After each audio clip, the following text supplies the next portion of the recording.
ये मुर्गियाँ एक एक करके अपनी खाल उतारती है, फिर रगड़ रगड़ के नहाती है और डांस भी करती है।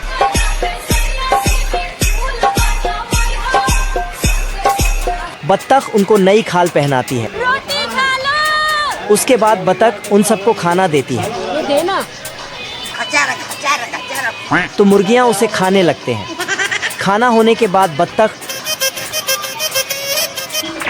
फिर सभी मुर्गियों को वापस घर लेकर आता है और रास्ते में उन सबको गाने भी सुनाता है। अच्छा ठीक है। मुर्गियाँ घर के अंदर आती है तो बत्तख उनके लिए गाना बजाती है। मुझे जाने दो। गाना के साथ फुल जोश में तबला भी बजाता है।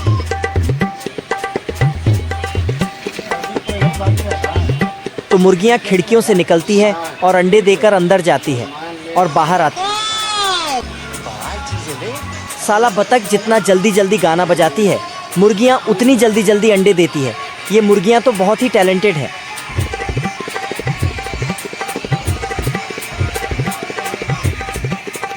बत्तख इन सब की अंडों को नाप तोल करता है। गजब। फिर बत्तख मुर्गियों को उनके घोंसले तक पहुंचाती है।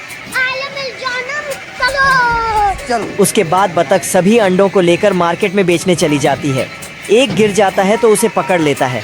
बत्तख अंडों को बेचने के लिए अंदर जाता है तो इधर लोमड़ा घात लगाकर बैठा है।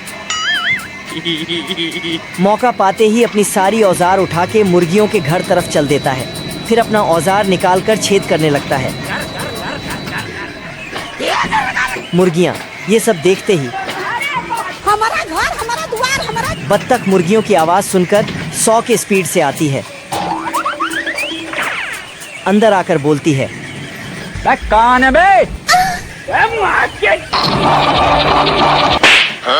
लेकिन बत्तख दौड़कर आकर देखा तो ये छपरी लोमड़ा है। अच्छा बेटे, टिकटॉकी हो। चुपके से आगे आता है और उसके थैले से कुछ निकलता है,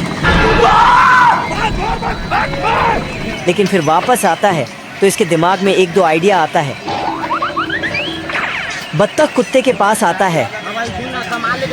और बंदे लोग को भी कॉल कर दे। मेरे को इस बार रिक्स लेने का ही नहीं है, बिल्कुल रिक्स नहीं लेने का है। लेकिन कुत्ता साफ साफ मना कर देता है। फिर सुअर के पास जाता है। हम्बा हम्बा रम्बा रम्बा कम्बा कम्बा। लेकिन सुअर अपने बच्चों को दूध पिला रही थी तो ये भी मदद करने से इनकार कर देती है। फिर इसको तीसरा आइडिया आता है। भागते हुए जाती है और पानी में कूद जाती है। पानी के अंदर आके मछली से बोलती है, टूट गया मैं तो अब। ये कैसे हो गया? लेकिन मछली पानी से बाहर आ ही नहीं सकती थी तो मदद कैसे करती। तो वह अकेली छापरी लोमड़ा से मुकाबला करने जाती है। इधर लोमड़ा सभी मुर्गियों को पकड़कर झोले में भर रहा था। तभी बत्तख पीछे से आकर उसकी पूंछ खींचने लगती है। अबे साले। लोमड़ा ने मुर्गियों को भर के झोला उठाया और 9-2-11 होने लगा। बत्तख गुस्से से उठता है और घोड़े से भी तेज भागने लगता है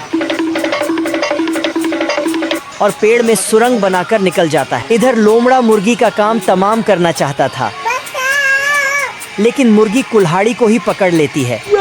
फिर मुर्गी भाग जाती है। बत्तख आती है और कुल्हाड़ी लेकर जाती है।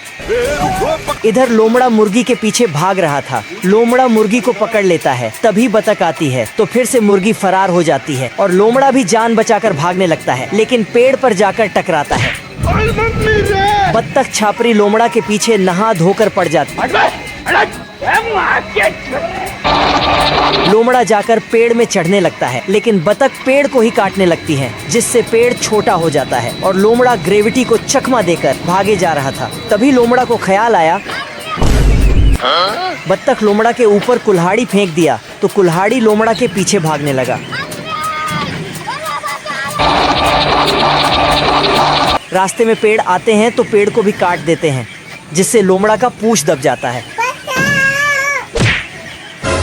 और लोमड़ा बत्तख ने लोमड़ा की पूंछ का झंडा बनाया। आप कहाँ थे जानी बाबा?